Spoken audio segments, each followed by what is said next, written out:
Yes, we are back. This is season 2, episode 57 of the Mastering Marriage podcast. And today we're going to talk about something that every spouse should want to talk about. I know that's weird, but listen, we'll get to that in a minute.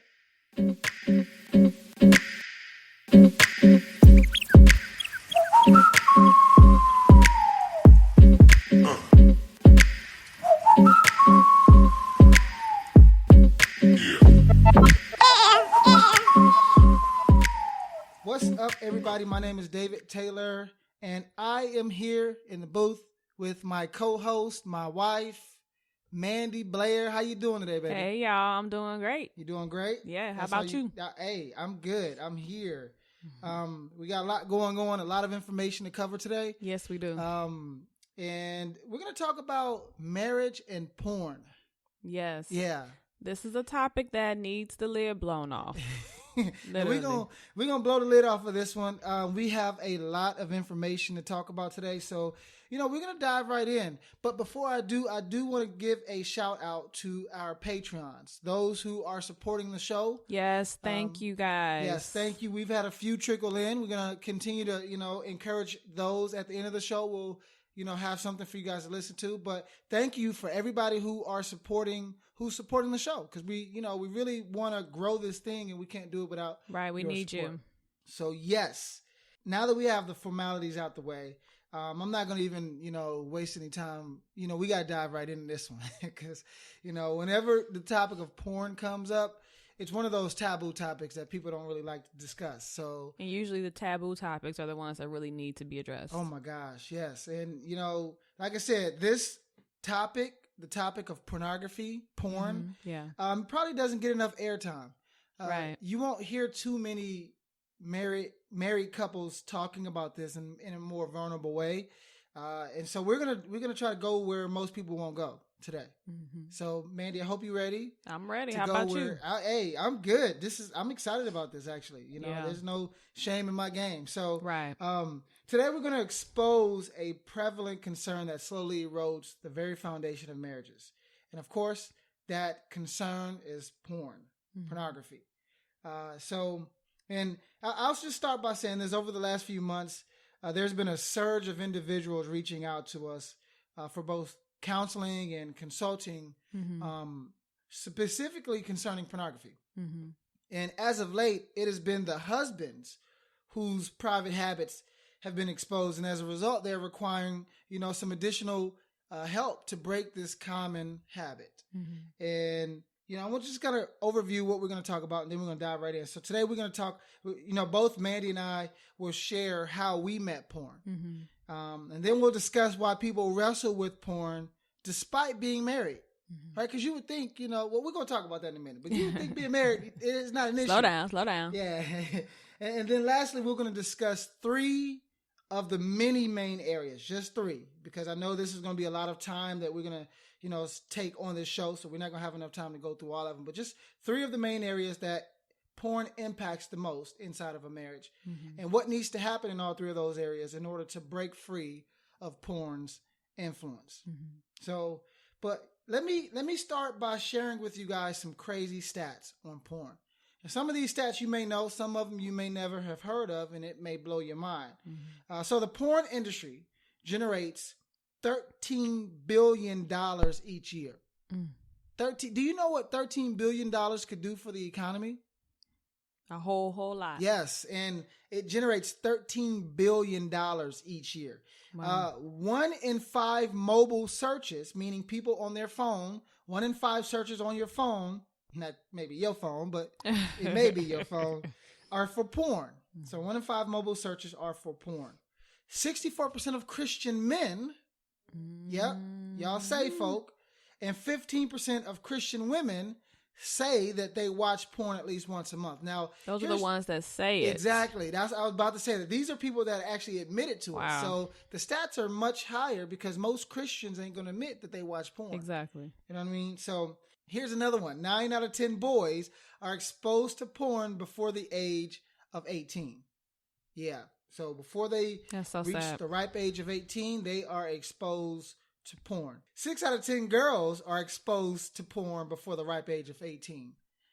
So the stats are a little lower for girls, but it's still high. 60%. Still over half. Yeah. And 90% of dudes. It's crazy. Here's another one. Happily married men are 61% less likely to look at porn. So the quality of marriage does impact a person's desire for porn. Just to put that out there. And then 56% of divorce cases involve one party having an obsessive interest in porn sites. So if you look at the amount of divorces that take place, a little over half of those cases involve a person who has an obsessive interest in porn sites. So porn can destroy marriages. Yes. So those are some interesting stats. These are just a few about the impact of porn. But I brought them up to say that my guess is that if you haven't struggled with porn, you have at least been exposed to it, and as a result had to deal with certain temptations. And I also bring these stats up to point out the fact that your marriage has most likely been impacted by porn in some way, be it through your perception of sex, your preference in the style of sex, the frequency by which you have sex, and or your personal perception of your own sexual attractiveness. So those are just some of the ways that porn has most likely impacted your marriage. And I know for me, David Taylor, I met porn at the tender age of 12. Yes, preteens. Yeah. I met porn. And I'll just kind of share with you briefly how I met porn. And then, Mandy, if you don't mind, I would like for you to share with the listeners how you met porn. Right. Because our experiences are different, but I mean, this is interesting stuff. And while I'm talking about this, I want you guys to be thinking about how did you actually meet porn?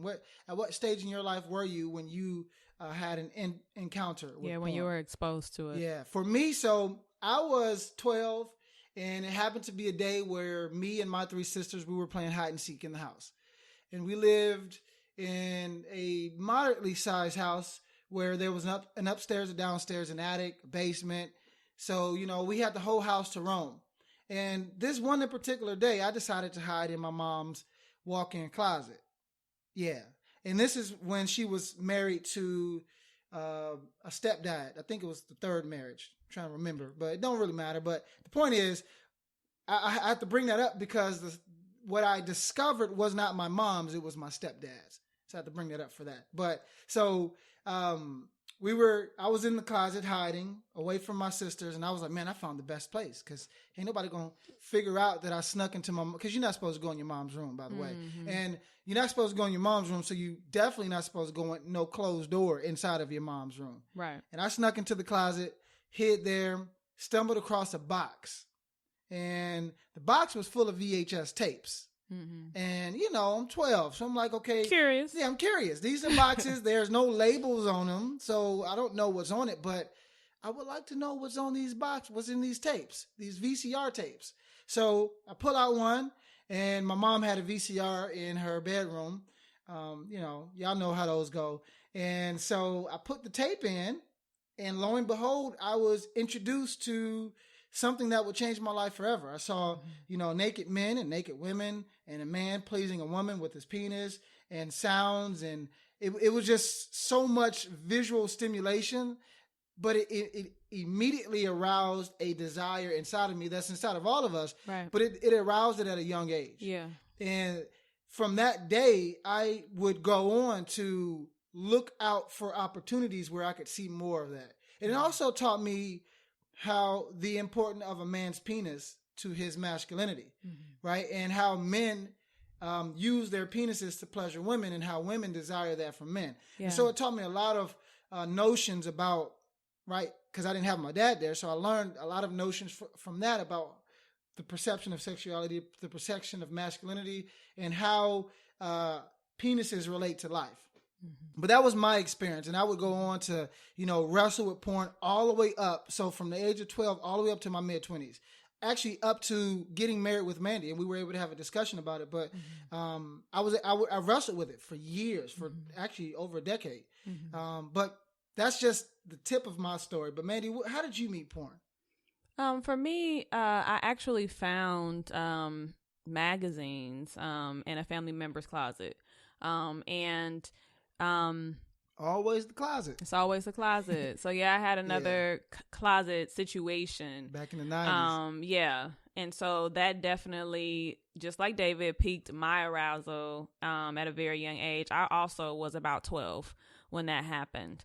And that, along with other things that happened to me when I was younger, you know, really opened up my sexuality at a very young age.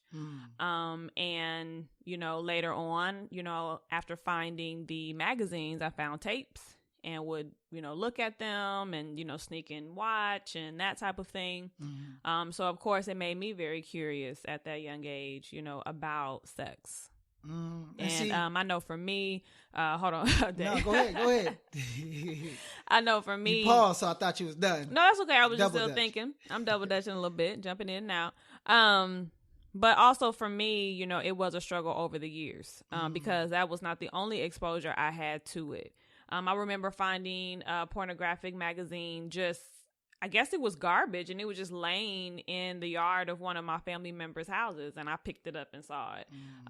You know, I had friends whose houses I went over at a young age who would turn on, you know, HBO, and it would be different stuff on. I'm like, well, what is this? So I had a lot of different times where I was exposed to it, and I struggled as well over the years into the marriage as well. Yeah, and that's interesting because, again, like, we don't often think about the impact of porn on our marriage, but it starts usually at a young age, and then it goes with us. It's like a ball and chain that if we don't get rid of, it starts to contaminate things. And it's funny you bring up the magazine stuff because I remember, and this had to be maybe my freshman year in high school, I found outside laying around. It was just like a picture of Little Kim, and she was in this provocative pose. And that was, you know, for me at that age, it was very alluring. So I picked it up, folded it, and hid it in my sock drawer. And I would go back to that picture every now and again to look at it. And I don't know if that's when I was introduced to masturbation, but I know at some point it escalated from just watching those videos to, you know, masturbation. I think masturbation came in place when I kind of was exposed to the internet. Okay. Because that's when we had gotten our first IBM ThinkPad laptop with the little round mouse thingy, and I used to go, and that's when you had the AOL dial-up internet, and I don't know how I stumbled into porn sites on the internet, but you know, you always stumble. It's like 6 degrees of separation. Any query will eventually point you to a place or a pop-up or something. And so it's just funny how that always works. But then it goes with us. And then in marriage, you know, it starts to impact things. So especially if you feel like not desired or accepted in your marriage sexually. Yeah, or like yourself, your sexual appetite was probably aroused even more because of, you know, being molested. Yeah. Right. And so, I mean, so imagine you, the listener, if you've gone through something like that, it can enhance it or amplify it, take it to the next level. Right. You know, and I mean, I used to be a therapist for sex offenders, and most of these, and they were teenage and kids. So like think from the age of like 10 up to 18. And most of them were sexually perpetrated on. And so then they were sexually reactive. And just the stories that like, I would learn from and it can happen both ways. Yes. You know, it can happen where it totally makes you pull away from sex if you're molested, or it makes you dive into it more deeply. Yeah. So and different the well effects. always goes deeper. It's like any addiction, it starts off light, and then you always go to the deep end. Yeah. You know, so you move from light sex and pictures to light sex to, you know, stuff that is just even more diabolical that I'm not even going to spend time talking about. But anyway, let's shift gears because I want to kind of focus a little bit of our time on why people wrestle with porn. And then I want to talk about why people in marriage wrestle with porn. So let me break down some common misnomers about porn so that if you or your spouse is struggling with porn in secret, you can be better equipped to discuss this taboo topic without judging or rejecting your spouse. And also so that you don't get offended by this seemingly offensive behavior. Because, and then that's what makes porn so taboo, is because it's offensive to a lot of people. Yeah. even though a lot of people have wrestled with it, Mm-hmm. you know, and it's like this secret desire and a secret hidden issue that most people don't know how to express. And so they hide behind the offense of it instead of really being open and vulnerable about it. Exactly. You know, and one of the things I want you guys to remember is that the key to any level of honest disclosure in a marriage is safety and security. Right. It is your responsibility, whether you are guilty of porn or not. It is your responsibility to do what it takes to create a safe place inside of your marriage so that healing can be found. Mm-hmm. Healing is often found in safety and security. Right. So let's go a little deeper with this. Let's move on and go a little deeper. So the reason why people wrestle with porn is because of idolatrized sexual desires. Mm. See, when appeasing your sexual desires takes precedence, it turns into lust, right? So porn is merely a target by which most people aim their misguided sexual desires. So porn isn't the problem. It's a means to an end or a solution or an outlet or a destination. Mm-hmm. I call it porn land, but porn is the easiest target for lust. So, okay, just kind of follow me. Mm-hmm. So once a person engages in porn enough, it becomes a habit. Right. And once that habit is something that is nurtured and groomed, it becomes an addiction. Mm-hmm. You know, not all habits are addictions, but they can be. Right. So think about it like this. People are often attracted to porn because sex is natural. It's healthy and it's a stimulating experience. Right. So sex is not a bad thing, right? Mm-hmm. Having a desire for sex is not a bad thing. Mm-hmm. Being sexually attracted to a person of the opposite sex is not a bad thing. Right. None of that, all of that is healthy. Mm-hmm. That's how God designed us. God designed man to be sexually attracted to woman and woman to be sexually attracted to man. That's all that is normal. Yeah. Right. And so a lot of times people try to suppress that and then it comes out in a very distorted way. Right. But it's healthy and natural to have a sexual desire and even a sexual urge for the opposite sex. Right. That's how we're wired genetically in our DNA. That's how we are wired. Okay. Just want to put that out there. Even my 12-year-old self was immediately attracted to porn because I knew deep down inside that sex was a good thing. Right. Same thing for me. And sex is a good thing. Mm-hmm. Right. So, but even my 12-year-old self knew that. It was something I didn't know, but I knew. Nobody taught me, but it was just like when I saw it, I was like, "Ooh, that's good." Mm-hmm. You know, again, a desire for sex is not a bad thing. It's how we are wired. Mm-hmm. However, it's when that desire becomes misguided that it becomes lust, and therefore something that can and will be unhealthy. Mm-hmm. See, when something becomes an idol, it takes priority over other priorities or over other healthy things. Yeah. And when your idolatrized sexual desires take precedence over other things that should be at the seat of your life, that's when it becomes something that is, that's good. You know, dangerous for you. That is so true. Now let's take this a step further and talk about why people still struggle with porn, even though you're married. Mm-hmm. And you would think that with all the free booty, let's say that. I'm sorry. You would think that with all the free sex that marriage promises, I'm sorry, slip, free booty. But well, I'm just saying, you would think with the free sex that marriage promises that there should be a decrease in porn, right? That's what you would think. Sorry, it just slipped out. I forgot where I was at. It's true. He say free booty, but rated in for marriage. He rated. Just saying, just gotta be honest. But the truth of it is, it's not the case, right? Let me ask you guys, the listeners, a question. Do you remember the main fears that men wrestle with in marriage? What about the main fears that a woman will wrestle with in marriage? I want you guys to think about that. What is the main fears that men wrestle with? There's two. There's two main fears that men wrestle with, and there's one main fear that women wrestle with inside of a marriage. Don't worry if you can't remember, because I'm about to give you the answer. So here's the thing. Most, if not all men, will at some point in life, and especially in their marriage, wrestle with the fear of two things. Those fears are the fear of being inadequate and the fear of being incompetent. Meaning, most men secretly fear not being enough for their wives. And then they equally secretly fear not knowing how to be the man that their marriage needs, especially if they never got the model. Now, these fears also relate to many other aspects of a man's life outside of marriage. But for the sake of this conversation, we're going to direct it towards marriage. Let me say it this way. Most men are often reduced down to their penis. Yeah. Just that simple. Just that simple. We're reduced down to our penis, our member, our Johnson. Because we often have an external view of masculinity, us men measure our masculinity based on things outside of us. Our jobs, our cars, our house, our muscles, our money, and even our penis, right? And when everything else is falling apart around us, we usually resort to pleasuring our penis through porn because porn gives us access to something that our life cannot provide to us. That's so deep and true.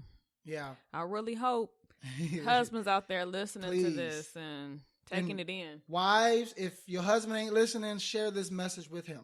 Yeah. Okay. And this is not a condemnation message, by the way. This is not at all. Like this message, and this is why I want to make sure you guys grasp this, because Mandy and I, we're not going to have the porn and sin discussion. This is not what we're going to talk about. We both have been there. Yeah, I mean, and we know the struggles. So don't worry about us at any point saying porn is sin and it's an abomination, or going to the Bible, because you guys know where that is spiritually. This is going to help you overcome the issues. Yes. And understand how to have a healthy conversation with something that's probably going on. So true. Yeah. So here's the thing that porn promises. Porn promises to deliver something very valuable, by the way. Guess what porn promises to deliver? What's that? It promises to deliver to us the key ingredients to our faulty notion of masculinity. It promises us perfection and control. Two things that most men, all men, lack in the real world. Perfection and control. Wow. See, in the mythical land of Pornland, which you have probably visited, if you know, mythical in that land of Pornland. In the mythical land of Pornland, men are often in control of everything, right? They are the dominators, and their penises are the tools that they use to provide pleasure. Along with that, the conditions are always perfect. No smells. No, nothing. See, think about this. In Pornland, the women no hair. The women are beautiful. The women are perfectly put together. They're always into you. They're always pleased by you. And there's always a plentiful source of sexual women, right? In Pornland, there's always excess and everything is perfect. And while men are there, they ain't thinking about their penis size. They're not thinking about the boss that just demoted them or the fact that their marriage is falling apart. Right. See, when men are in Pornland, right? Because those things will bring you to the gates of Pornland, but when men are in Pornland, what keeps them there is how perfect the terrain is. Perfection is a distraction from pain. I want you guys to get this, especially as it relates to your marriage. Perfection is a distraction from pain. Men escape the pain, the monotony, and the failures of life by resorting to porn because of that magical city. See, in Pornland, they are king, they are conqueror, and guess what? They are also God. Yeah, I said that. Now, I'm not saying that they feel that they're God in real life, right? But in Pornland, they're God. Is they're in control. They're in control of everything. Yes. They're fully competent and fully capable, which is completely opposite in real life. Right. Where the fear of incompetency and the fear of being incapable are very rampant, right? So the fear of not being enough and the fear of not knowing how to be, those things are rampant in real life. But in Pornland, you're fully competent and fully capable, right? And so that's one of the big reasons why men still struggle with porn inside of marriage. Now, for women in marriage, their experience with porn is a little different, right? Now, in marriage, for women, they experience porn in a little different way. See, their greatest fear inside of a marriage is different than those two that men struggle with. For women, their greatest fear is the fear of disconnection. They have a fear of not being connected to their husbands, emotionally, physically, even spiritually. Right? Wives thrive off of feeling connected, both physically and emotionally, to their husbands. And when there's division, it is extremely uncomfortable and fearful for them. Right? So true. Wives who feel that they have lost their ability to control the connection that they have in their marriages have a higher chance of resorting to porn. Now, most women probably won't admit it, but when there's a lack of connection, they find it in other places. Believe me, behind closed doors, women talk about it with their friends, but they definitely a lot of times won't talk about it in public. Yep. Now, the truth is, obviously, less women indulge in porn than men. Right. And even fewer wives do so. But nevertheless, it still happens. Yes. Now, it's not that... let me say this. Go ahead and say that, baby. Even if wives don't totally dive into, like, full-fledged porn, some wives get off on like the Magic Mikes and the Chocolate Cities and that type of stuff. So that's 50 borderline too. So if you getting your fix off of that type of stuff too, then you borderline as well. So think about that. Yeah. That's also because of that disconnection or fear of, being disconnected from your husband. Yeah. And I'm going to actually talk about that really quickly. Obviously, less women indulge in porn than men, and even fewer wives do so. But nevertheless, it still happens. It's not that huge of a temptation for women because women find very quickly that although porn is visually stimulating, so it's a visual temptation, but it at least in marriage, they're more interested in connection. And so porn doesn't give the type of connection for a woman that they're really desiring that it does for men.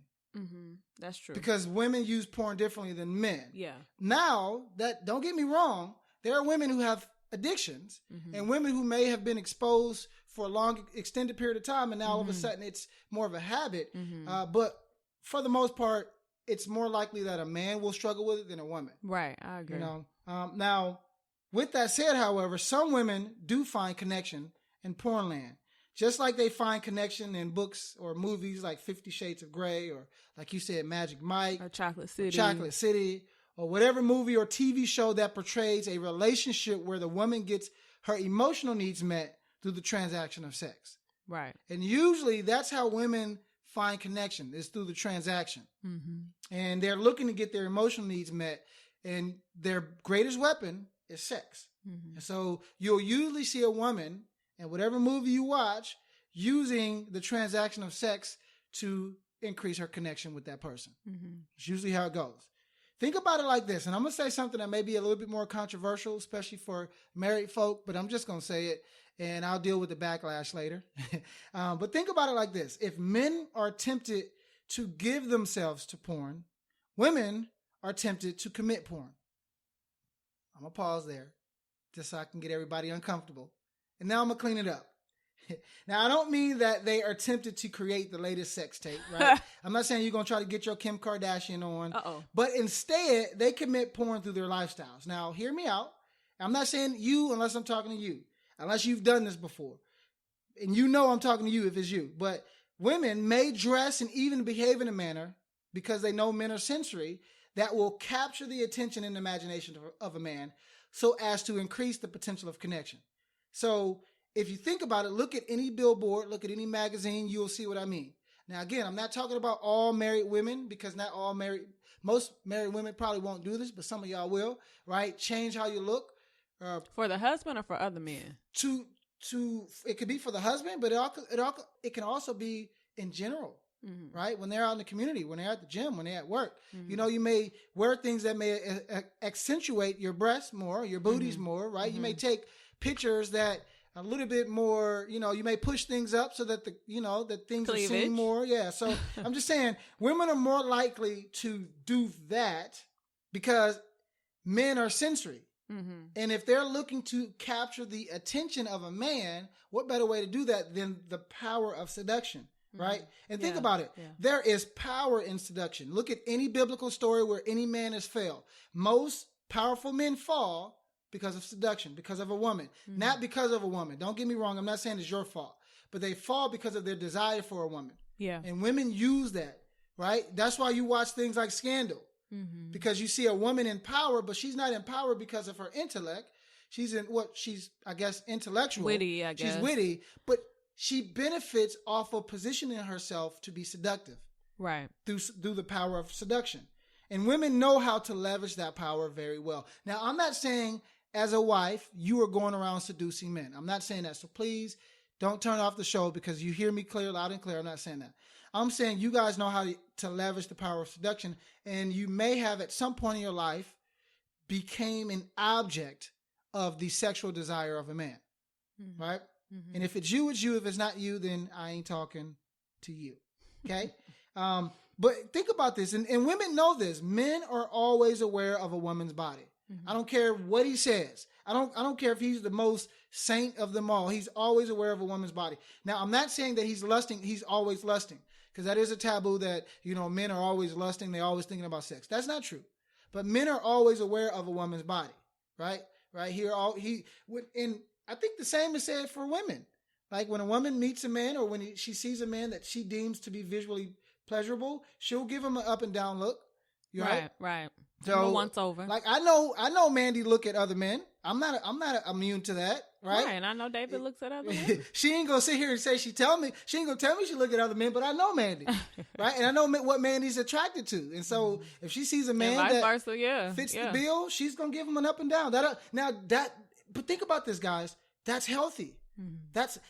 That's usually how we meet each other. Is that that first physical attraction. And that isn't lust. That's not lust. Lust is that line that you cross when it becomes an idol in your life.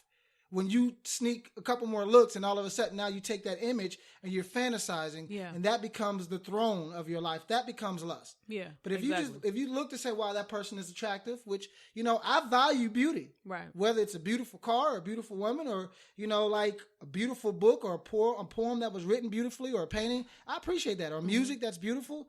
I think that's how God designed us. Mm-hmm. So that's not wrong. What's wrong is taking that line, going to that line and taking a nosedive across it. Yeah. But anyway, like I said, men are always aware of a woman's body, and women know that about us men. And so they can leverage that knowledge. Mm-hmm. Now, for the sake of time, I want to shift gears because I know we were about to go down some controversial roads. And I don't mind talking about this. And I'm not saying that we're the source of fact, meaning everything we say is true.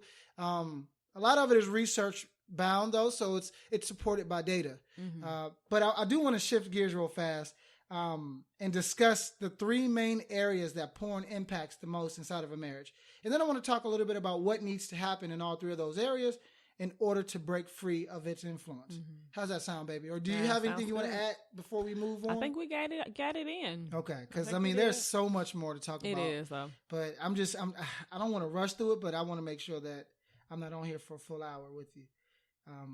Okay. Let me talk about the three main areas that porn impacts the most inside of a marriage. Number one, this is probably the number one area that porn impacts the most. And I know from personal experience, and I can tell you guys a story about our honeymoon if you really don't believe me. But the number one area that porn impacts the most in marriage is the perception of sex with your spouse. Mm-hmm. Right? Now, I have worked with many men who have admitted to me in secret that they would often rather watch porn and masturbate than have sex with their wives. Mm. I know that's a problem, but I've worked with many men who have had that desire where they would often rather go to porn land and do their business there than have sex with their wives. Mm. Think about it this way, right? After viewing porn filled with perfectly shaped women doing wild and provocative and perverted acts, a man will naturally have a difficult time becoming stimulated by, let's say, his 40-year-old average-looking reserved wife, right? Let's say she's reserved. She doesn't look like a woman in porn, which most women don't. He's going to have a difficult time being stimulated by her if he spent all his time in porn land. Now, not only does porn present a higher level of sexual excitement than married sex for that man, but it also allows a man to have sex on his own terms. Porn allows a man to have sex on his own terms because porn is always available. Porn is never too busy. Porn is always inviting. It doesn't criticize, right? It doesn't require foreplay or patience. It isn't dependent on feeling close. Remember, we talked about that connection thing, right? And it never has a headache in porn land, right? And so when a guy is engaged in this type of sexual outlet, his sexuality becomes centered on his immediate need and demands, or his immediate needs and demands. The prospect of working through the messy issues of marital intimacy is pretty unattractive at this point. Now, let's be real. Marital intimacy is something that has to be nurtured, something that has to be groomed. Mandy and I, we've dealt with this before, right? It's a constant thing. It's a garden that will always spring both fruit and weeds. Right. So you have to be attentive, right? And so, but a lot of times it becomes that desire is not pleasurable for men, especially if they spend any amount of time in porn land. Right. So now let me talk a little bit, because that's just one area that, I mean, we can go even deeper with that, but let's talk a little bit about what needs to happen in this area. So improving this area can be, like I believe, to be rather difficult, especially because you can't necessarily unlearn an image. Like, you can't erase an image from your brain. You can only change your relationship to that image. Right. And so for a lot of times, men, they've programmed themselves to see sex a certain way, or to see beauty a certain way. Just look at any magazine cover, right? And you'll be able to tell. It just, and this is society as well, right? And so just something that we've all been indoctrinated with. But for men, they will have to embrace, and this is something that men struggle to do, because again, they like perfection. But men will have to embrace imperfection and grow in their ability to reroute their sexual energy to healthier and appropriate things. Again, sex is not a bad thing. Right. Having sexual energy is not a bad thing. It's natural. It's normal. But when it becomes an idol in your life, that's when it becomes unhealthy, especially to your marriage. And so often you may have sexual energy that you don't want to route to sex with your wife. Energy is energy. So all you have to do is take that energy and reroute it to something that's pro-social or healthy. Right. Productive, right? Whether it's going to the gym, whether it's investing in your purpose and passion, or a new hobby, something that will allow you to express that energy, because it's energy. It's not just sexual energy. It's still energy. Right. Okay. For wives, they will have to work harder to make sure that they don't make their husbands responsible for their own emotional well-being. Your desire for connection is not your husband's fault. And don't make him responsible for you feeling connected, because he's not perfect. He's imperfect, meaning there's going to be times when he fails at making you feel, or actually, let me go a step further, when he fails at connecting to you. Right. And so if your feelings of connection is only based on him wanting and desiring you, then you've already lost the battle. Yeah, exactly. What do you guys say about that, baby? Yeah, it's so true. It's something that I definitely had to learn myself. Because like David said, we're only human, and we are all going to fall short sometimes. And God forbid if something happened to David where he was no longer in my life, I would have to be responsible for my own, connection with other people, and just what my happens own if well-being. I'm paralyzed and I can't get an erection? Yeah. What happens then? Or do you all of a sudden experience the rest of your life not feeling connected to me? Right. Or do we have to find different ways to express that desire for connection? Right. Yeah. So, I mean, really take a look at that. I mean, because I know that some women out there are probably like, well, shoot, it is his responsibility. But hopefully after we gave you those examples, you'll be able to be able to look at it more objectively. Yeah. Because there are people out there that are in situations like that. There are widows out there. There are people who have a spouse who is wheelchair bound, and they can't connect like maybe what you would want to connect. Sexually, yeah. There's no, So, I mean, that's a good point. Now, let me talk about if you're a spouse. Now, if you're a spouse to someone who has these struggles, make sure to leave no room for competition, right? Like, if you notice that your spouse deems you as normal or regular, then maybe it's okay to step up your game a little bit in that area. Don't lower your attractiveness just because you've already been married or you've already gotten married, right? If you were very sexually alluring and appealing when you guys were dating and you were doing certain things, looking a certain way or smelling a certain way, right? Just because you married don't mean you got to let your breath smell. Just being honest, right? Right? Just because you married don't mean you got to stop getting your hair done or your nails done. None of the stuff that you know that your husband or your wife, I guess, if not a dude getting your nails done, but even with a dude, just because you're married don't mean you got to lose your six pack, right? I mean, just you was buff when y'all met, and all of a sudden you get lazy when you get married. Now you leaving room for competition. And then she's going to watch Magic Mike and some young guy with abs are going to, pop and roll on screen. And she's going to see that and be like, that's attractive. Because you ain't popping and rolling nothing but the Xbox controller. No, step your game up. Don't okay? pop and roll the Xbox Let controller. me move forward because I don't My God. But anyway, make sure to also create opportunities where you both can discuss your perception of sex as it relates to one another. Right. All right. Let me move to the second thing because again, there's so much here, but I'm talking about 3 areas that porn impacts the most in marriage. Mm-hmm. The second area that porn impacts the most in a marriage is trust and true intimacy. Mm-hmm. Now, most, if not all wives, I don't know if they'll admit it, but if they're being honest, will consider their husband viewing pornography as cheating, right? Another woman, even if it's just her image, has been introduced into your relationship, and now you're having to compete with the image of the other woman. Mm-hmm. And often the other woman, that image of her is perfect. And it's exactly the way your husband likes it, where you may not be, right? Or you may have a few babies, and now your body has changed. Mm-hmm. And so all of a sudden it puts pressure on you to have to compete with something that's not even real. Exactly. Something that's staged, right?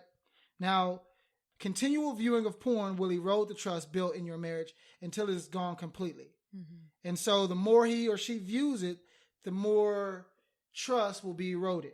Mm-hmm. And meanwhile, the ability to actually feel intimate or to experience intimacy together will also wear away as your trust wears away. Mm. And so, going and dealing with porn and spending more time in porn land is a surefire way to disrupt the trust and the intimacy. Right. And as a result, with the lack of trust and true intimacy, a person is more likely to be selfish and self-centered, not only during sex, but in also other areas of their marriage. Mm. And so you want to pay close attention to that, because if you're eroding the trust and the intimacy, then you're going to be very selfish. You're going to present yourself as very selfish. So let's talk a little bit about what needs to happen in this area real fast. And then we're going to move to the third thing. So what needs to happen in this area? Trust is a two-way street. Right. To build trust in any relationship, one person has to be trustworthy or worthy of receiving trust, while the other person has to be trusting or able to be vulnerable enough to give trust. Right? Mm-hmm. Trust is something that you give. Yeah. And it's something that you receive. To be trustworthy, you have to be vulnerable, consistent, and accountable. If you have struggled with porn in the past, or you are currently struggling with porn, but you would like to build the trust in this area of your marriage, come clean. Expose it. Mm-hmm. Exposure brings closure. Right. Right? So come clean to your spouse. That's good. Thank you. And develop a plan of action together, not by yourself. I've seen this fail a lot. But when I've worked with a couple or even an individual, and then I brought in the other spouse, we develop a plan of action together, right? So that you are now decreasing porn's influence in your life. Mm-hmm. And you're also positioning yourself to be accountable to someone else. Right. If you are a lone ranger trying to beat this habit by yourself, it's not going to work. Mm-hmm. It's not going to work. You would be amazed. I've worked with, like I said, couples, and you would be amazed just talking about it brings more trust and intimacy. Mm-hmm. Just actually exposing the issue and saying, I have this struggle, right? It does amazing to the healing process. Mm-hmm. If you are a spouse responsible for giving trust, give it. Mm-hmm. Give it with the knowledge. Now, don't be foolish, okay? You ain't let me finish. Give it with the knowledge that there are no perfect people. So true.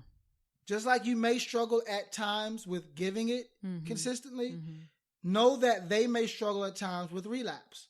Okay? Expect this to happen. That way you don't set yourself up for failure. Right. All right, let me move to the third one, because we can play in this photo all. You feel it in your shondo. Yeah, my shondo, right down deep. But I want to move to the third area where porn affects marriages the most, and then we're gonna wrap up. The third area that pain affects marriages the most is emotional connection. See, when a spouse struggles with porn in secret, it stifles the emotional connection inside of the marriage, right?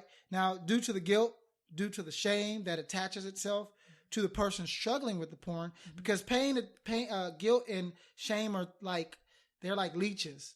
They're like ticks. They just attach themselves to you, and then they just take stuff from you, right? And due to those things, the person struggling with porn will often hide this habit and create barriers around their emotions so that the guilt and the shame doesn't seep out inside of the other areas of their marriage. Mm-hmm. So, and if you're a spouse dealing with someone who's struggling with porn, if you pay close enough attention, though, you'll notice symptoms of this divisive problem. Like you'll start to see them slowly detaching themselves from you or hiding, or right. You'll start to notice that there's some warning signs or writing on the wall that this person is struggling with something. You may not know it's porn, Mm-hmm. but you'll begin to see that there's some areas that they're struggling in. Mm-hmm.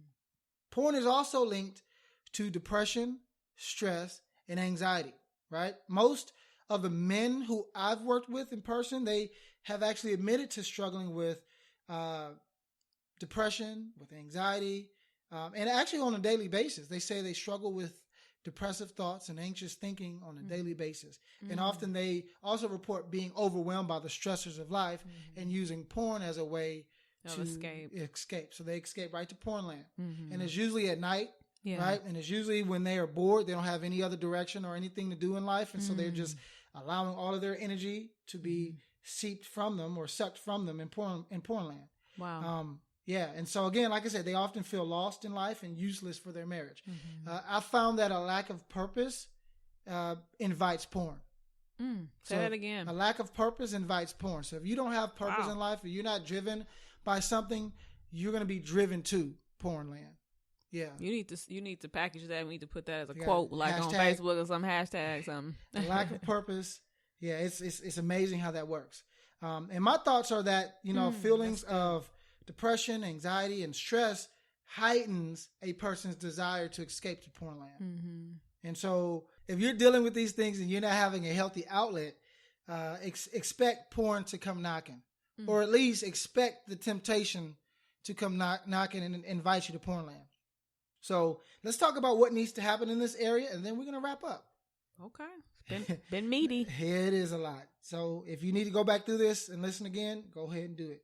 Now, for both men and women who struggle with the emotional connection being gone or stifled, they will need to come to terms with their own emotional wounds. Mm-hmm. Most adults are carrying around childhood wounds, childhood emotional wounds. Yes. And we often avoid them because we don't think that they have any relevance to our lives. Mm-hmm. Embracing the pain of your past and choosing to heal is very important. Right. Now, obviously, there are tons of options that one can use, like counseling, coaching, spiritual advice, and, reading the Bible.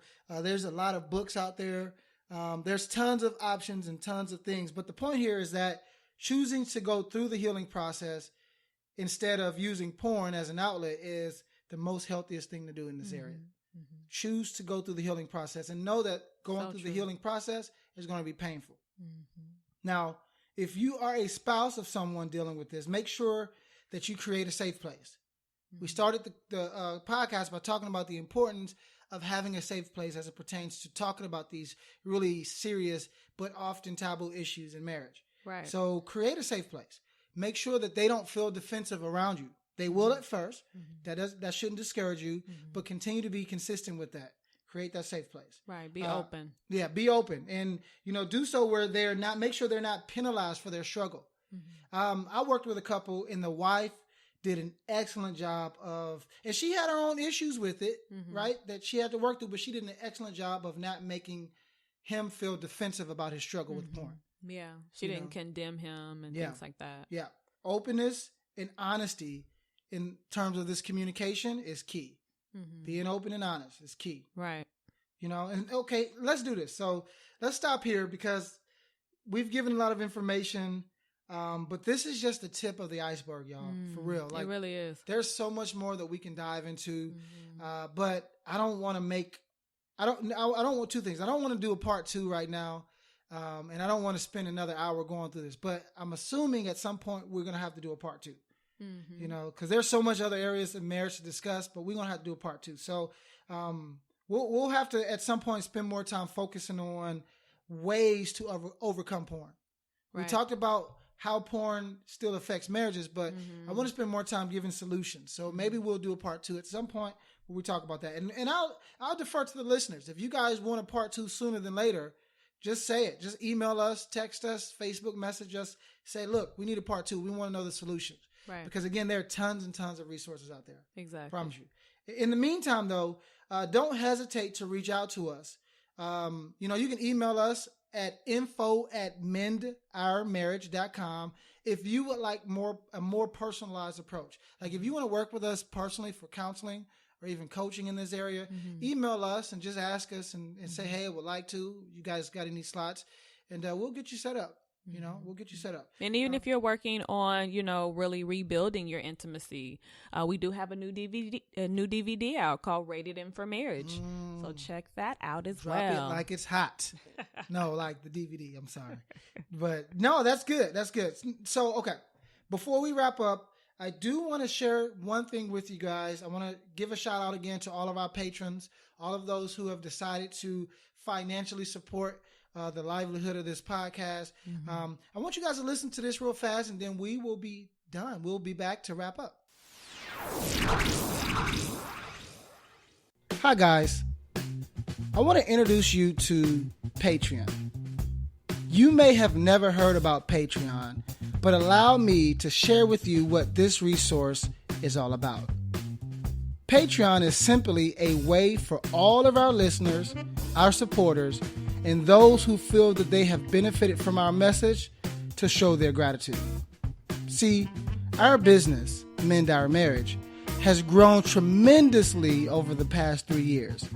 And as a result, we have been extremely busy with our coaching services, our counseling services, our 3-day intensives, as well as our books, the Facebook groups, and the many, many behind-the-scenes things that we do to keep the business running. We've been so blessed, blessed, that Mandy now works full-time from home with me. But the bigger we have grown, the busier we have gotten. And as a result, we have had to take away time from things like recording podcast episodes to actually working with the many marriages and clients that pay us for our services. And because of that, you, the listeners, have missed out on our new podcast episodes. Quite frankly, we just haven't had time to produce them. Patreon changes that. Patreon makes us accountable to producing new shows because you, the listener, can now make a monthly pledge that can finance our podcast production. With the new financial stream that Patreon provides, we can move away from having to work so much with our clients to being free enough to work for all of our listeners through our Mastering Marriage podcast. Patreon is a crowd-funded system that lets you make a monthly pledge of whatever amount you want. And what do you get for your support with us, besides, of course, the love and appreciation? Well, let me share a few things that you'll get in return.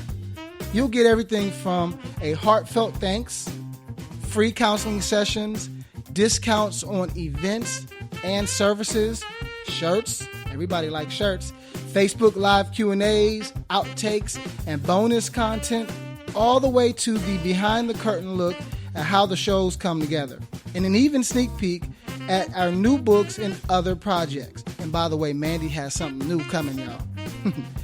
We're not just doing this to get rich, by the way. The funds that we raise here will go towards improving the show, upgrading our equipment, and covering the various other expenses that pop up as we move forward. Whether you just want to say thank you or you want to access some of our cool rewards, this Patreon is for you. Check out our list of pledge rewards and milestones and help make the Mastering Marriage podcast even more impactful. Will you help us break the back of divorce? If you would like to help in any way, please visit our Patreon page at www.patreon, that's patreon.com/mastering marriage. That's www.patreon.com/mastering marriage.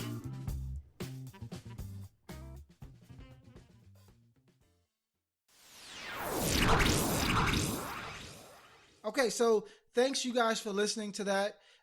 You don't have to, but for all those who feel a desire or a leading to support us in this manner, please go ahead and do so. We would appreciate it. We do appreciate it.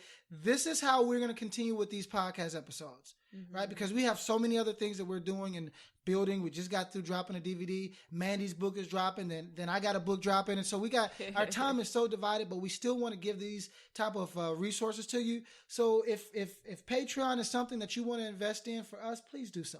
Please do so. And then lastly, please subscribe in iTunes or Stitcher Radio and leave an honest rating and review for this podcast. We would love to hear from you. We would definitely love to hear from you. The more people who subscribe to these podcast episodes and leave reviews and ratings, the more people will have access to these types of divorce-destroying resources. So we will appreciate that as well. We love y'all. We're going to be back for episode number 58 soon. But in the meantime, be blessed, and we'll talk to y'all later. Yes, yes. Deuce.